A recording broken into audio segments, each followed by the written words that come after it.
ಗೌರವಾನ್ವಿತ ಅತಿಥಿಗಳಿಗೆ ಆತ್ಮೀಯ ಸ್ವಾಗತವನ್ನು ಬಯಸ್ತಾ, ವಿಶೇಷವಾಗಿ ಜಿಲ್ಲೆಯ ವಿವಿಧ ಜಿಲ್ಲೆಗಳಿಂದ ಆಗಮಿಸಿದ ಜಿಲ್ಲಾಧ್ಯಕ್ಷರುಗಳು, ತಾಲೂಕು ಅಧ್ಯಕ್ಷರುಗಳು, ವಿದ್ಯಾರ್ಥಿಗಳು ಎಲ್ಲರಿಗೂ ಕೂಡ ಮತ್ತೊಮ್ಮೆ ಅಭಿನಂದನೆಗಳನ್ನು ಸಲ್ಲಿಸ್ತಾ, ಕಳೆದ 10 ವರ್ಷಗಳಿಂದ ಕನ್ನಡ ಶಾಲೆ ಉಳಿಸಿ ಬೆಳೆಸಿ ಅಭಿಯಾನ ಎನ್ನುವ ಈ ಒಂದು ಅಭಿಯಾನ ಕಾರ್ಯಾಚರಿಸ್ತಾ ಇದೆ. ಸರ್ಕಾರಿ ಶಾಲೆಗಳನ್ನು ಸಬಲೀಕರಣವನ್ನು ಮಾಡಬೇಕೆನ್ನುವ ಉದ್ದೇಶವನ್ನು ಇಟ್ಕೊಂಡು ಈ ಒಂದು ಅಭಿಯಾನ ಕಳೆದ 10 ವರ್ಷಗಳಿಂದ ಕಾರ್ಯಾಚರಿಸಿ ಸರಿಸುಮಾರು 75 ಶಾಲೆಗಳಿಗೆ ಮಕ್ಕಳಿಗೆ ಆಟವಾಡುವಂತಹ ಜಾರುಕಂಬವನ್ನು ವಿತರಿಸಿದ ಸಂಭ್ರಮವನ್ನು ಈ ದಿನ ನಾವು ನಡೆಸ್ತಾ ಇದ್ದೇವೆ. ಇದರ ಸಂಭ್ರಮದ ಭಾಗವಾಗಿ ಕನ್ನಡ ಮನಸ್ಸುಗಳನ್ನು ಒಂದುಗೂಡಿಸುವ ಒಂದು ಪ್ರಕ್ರಿಯೆಯೂ ಕೂಡ ನಡೀತಾ ಇದೆ. ವಿಶೇಷವಾಗಿ ನಾವು ಎಷ್ಟೇ ಜಾರುಕಂಬವನ್ನು ಕೊಟ್ಟರೂ ಕೂಡ ಸರ್ಕಾರಿ ಶಾಲೆಗಳು ದಿನಂಪ್ರತಿ ಒಂದರಂತೆ ಮುಚ್ಚುವಂತಹ ಅವಸ್ಥೆಯನ್ನು ಕಾಣುವಂತಹ ಸಂದರ್ಭದಲ್ಲಿ ಕಳೆದ 6 ತಿಂಗಳಿಂದ ನಾವೊಂದು ಜನಜಾಗೃತಿಯನ್ನು ನಡೆಸ್ತಾ ಇದ್ದೇವೆ.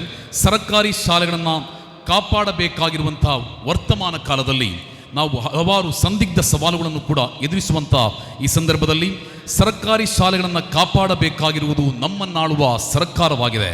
V the government of the people, by the people and the for the people. ಜನರಿಂದ ಜನರಿಗಾಗಿ ಜನರೇ ನಡೆಸಲ್ಪಡುವ ಜನರ ಸರ್ಕಾರ.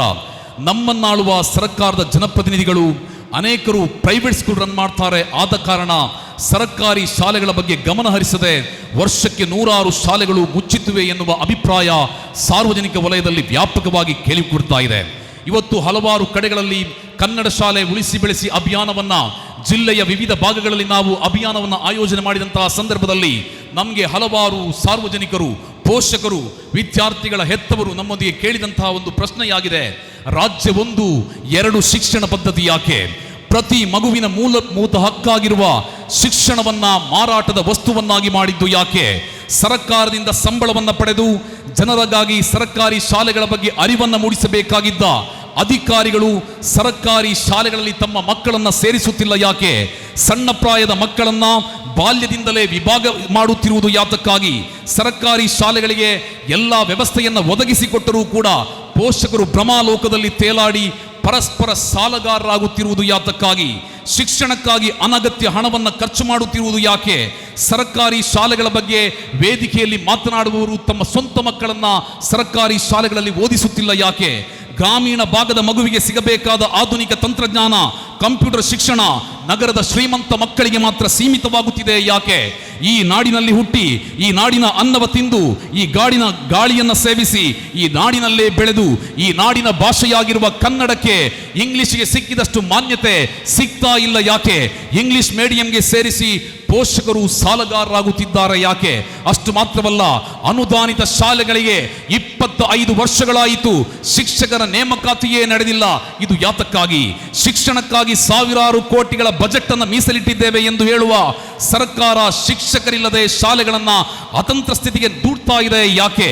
ಶ್ರೀಮಂತನ ಮಗನಿಗೆ ಸಿಗುವ ಹೈಟೆಕ್ ಶಿಕ್ಷಣ, ಅದೇ ರೀತಿ ಸವಲತ್ತುಗಳು ಒಬ್ಬ ಕೂಲಿ ಕಾರ್ಮಿಕನ ಮಗನಿಗೂ ಸಿಗಬೇಕು ಎನ್ನುವ ಕನಿಷ್ಠ ಪ್ರಜ್ಞೆ ನಮ್ಮನ್ನಾಳುವ ಆಡಳಿತ ಶಾಹಿಗಳಿಗೆ ಇಲ್ಲದಾಯಿತು ಯಾಕೆ? ಈ ರೀತಿಯ ಅನೇಕ ಪ್ರಶ್ನೆಗಳು ಊರಿನಲ್ಲಿ ನಾವು ಜನಜಾಗೃತಿಯನ್ನು ಮಾಡಿದಂತಹ ಸಂದರ್ಭದಲ್ಲಿ ನಮ್ಮನ್ನ ಸಾರ್ವಜನಿಕರು ಕೇಳಿದಂತಹ ಪ್ರಶ್ನೆಗಳಾಗಿದೆ. ಇದು ನಮ್ಮ ಪ್ರಶ್ನೆಗಳಲ್ಲ, ಸಾರ್ವಜನಿಕವಾಗಿ ಎದ್ದಿರುವಂತಹ ಪ್ರಶ್ನೆಗಳು. ರಾಜ್ಯ 1, ಒಂದೇ ರಾಜ್ಯದಲ್ಲಿ ಜೀವಿಸುವ ನಮಗೆ 2 ಶಿಕ್ಷಣ ಪದ್ಧತಿ, ಬಡವ ಶ್ರೀಮಂತ ಎನ್ನುವ ತಾರತಮ್ಯ, ಈ ತಾರತಮ್ಯ ಯಾಕೆ ಎನ್ನುವ ಪ್ರಶ್ನೆಗಳಿಗೆ, ಈ ರೀತಿಯ ಅನೇಕ ಯಾಕೆ ಎನ್ನುವ ಪ್ರಶ್ನೆಗಳಿಗೆ ಪರಿಹಾರ ಯಾವಾಗ ಎಂದು ಚರ್ಚಿಸಿದಾಗ ನಮಗೆ ಸಿಕ್ಕಂತಹ ಉಪಾಯ ಇದನ್ನು ಜನರಿಗೆ ತಿಳಿಸುವಂತಹ ಕಾರ್ಯಕ್ರಮವಾಗಬೇಕು ಎನ್ನುವ ಉದ್ದೇಶದಿಂದ ಉದಯವಾದ ಒಂದು ಚಳುವಳಿಯಾಗಿದೆ ಕನ್ನಡ ಶಾಲೆ ಉಳಿಸಿ ಬೆಳೆಸಿ ಅಭಿಯಾನ. ಈ ಅಭಿಯಾನ ತುಂಬ ಮಾತನಾಡಲಿಕ್ಕೆ ಹೋಗುವುದಿಲ್ಲ. ನಮ್ಮ ಶ್ರೀ ವಿ ರಮನಾಥರಯವರಿಗೆ ಹಲವಾರು ಕಾರ್ಯಕ್ರಮಗಳಲ್ಲಿ ಭಾಗವಹಿಸಲಿಕ್ಕಿದೆ. ಹಲವಾರು ಈ ರೀತಿಯ ಸಮಸ್ಯೆಗಳನ್ನು ಹೊತ್ತಿಕೊಂಡಿರುವಂತಹ ಈ ಒಂದು ಅಭಿಯಾನ ಇವತ್ತು ಜನರಲ್ಲಿ ಜನಜಾಗೃತಿ ಮೂಡಿಸುವಂತಹ ಒಂದು ಬಹುದೊಡ್ಡ ಕಾರ್ಯಕ್ರಮವನ್ನು ಆಯೋಜನೆ ಮಾಡ್ತಾ ಇದೆ. ನಾವು ಹೇಳ್ತಾ ಇರುವುದು, ಸರ್ಕಾರಿ ಶಾಲೆಯಲ್ಲಿ ಕಲಿಯುವಂತಹ ವಿದ್ಯಾರ್ಥಿಗಳನ್ನು ಕೂಡ ನೀವು ಮಕ್ಕಳಾಗಿ ಪರಿಗಣಿಸಬೇಕು.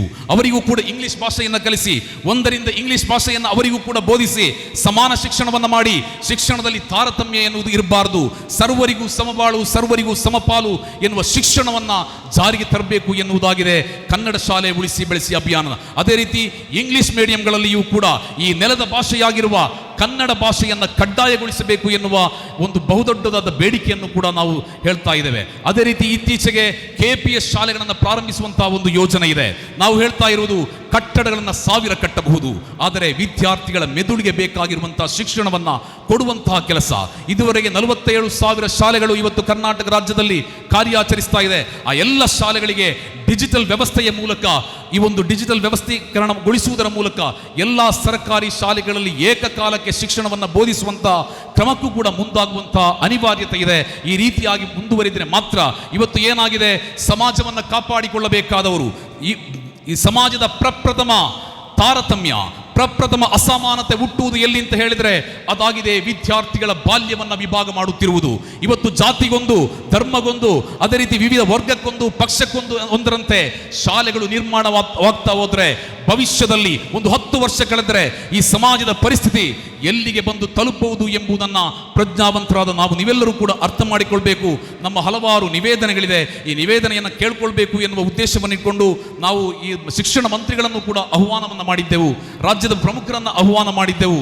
ಆದರೆ ನಮ್ಮ ಅಹವಾಲುಗಳನ್ನು ಸಮಾಜಕ್ಕೆ ತಲುಪಿಸುವಂತಹ ಕಾರ್ಯ, ಇವುಗಳನ್ನು ನಾವು ಜನಜಾಗೃತಿ ಆಂದೋಲನವಾಗಿ ಇಲ್ಲಿಂದ ಪ್ರಾರಂಭಿಸಿ ಮುಂಬರುವ ದಿನಗಳಲ್ಲಿ ಕನ್ನಡ ಯಾತ್ರೆ ಎನ್ನುವ ಯಾತ್ರೆಯನ್ನು ಕೂಡ ಪ್ರಾರಂಭಿಸಲಿಕ್ಕಿದ್ದೇವೆ ಎಂಬುದನ್ನು ತಿಳಿಸ್ತಾ, ಕಳೆದ 10 ವರ್ಷಗಳಿಂದ ಬಹಳಷ್ಟು ಕಷ್ಟವನ್ನು ಅನುಭವಿಸಿಕೊಂಡು ತಮ್ಮ ಕೈಯಲ್ಲಿದ್ದ ಹಣವನ್ನು ಈ ಒಂದು ಅಭಿಯಾನಕ್ಕೆ ವ್ಯಯಿಸಿ ಸರಿಸುಮಾರು 25 ಲಕ್ಷಕ್ಕಿಂತಲೂ ಅಧಿಕ ಹಣವನ್ನು ಈ ಒಂದು ಅಭಿಯಾನಕ್ಕೆ ಖರ್ಚನ್ನು ಮಾಡಿ ಅಭಿಯಾನವನ್ನು ಮುನ್ನಡೆಸ್ತಾ ಇರುವಂತಹ ಉನೈಸ್ ಪೆರಾಜೆ, ಅದೇ ರೀತಿ ಈ ಒಂದು ಅಭಿಯಾನದ ಪ್ರಯುಕ್ತ ಇವತ್ತು ಇಷ್ಟೊಂದು ದೊಡ್ಡದಾದ ಕಾರ್ಯಕ್ರಮವನ್ನು ಇಲ್ಲಿ ಸಂಘಟಿಸಲಿಕ್ಕೆ ಕಾರಣಕರ್ತರಾಗಿರುವಂತಹ ನಮ್ಮ ಇದರ ಗೌರವಾಧ್ಯಕ್ಷರಾಗಿರುವಂತಹ ಮೊಹಮ್ಮದ್ ಹಾಜಿ ಕುಕ್ಕುವಳ್ಳಿ, ಇವರಿಗೆಲ್ಲರಿಗೂ ಕೂಡ ಪ್ರಪ್ರಥಮವಾದಂತಹ ಸ್ವಾಗತವನ್ನು ಬಯಸ್ತಾ ನಮ್ಮ ಈ ಕಾರ್ಯಕ್ರಮಕ್ಕೆ ಹಲವಾರು ಒತ್ತಡಗಳ ಮಧ್ಯೆಯೂ ಕೂಡ ಈ ಕಾರ್ಯಕ್ರಮಕ್ಕೆ ಆಗಮಿಸಿ ಕನ್ನಡ ಶಾಲೆಯ ಮಕ್ಕಳಿಗೆ ಶಕ್ತಿಯಾಗಿ ಪರಿಣಮಿಸಿದ ಸನ್ಮಾನ್ಯ ಶ್ರೀ ರಮನಾಥ್ ರೈ ಅವರನ್ನ ಈ ಒಂದು ಕಾರ್ಯಕ್ರಮಕ್ಕೆ ಎಲ್ಲ ಮಹನೀಯರ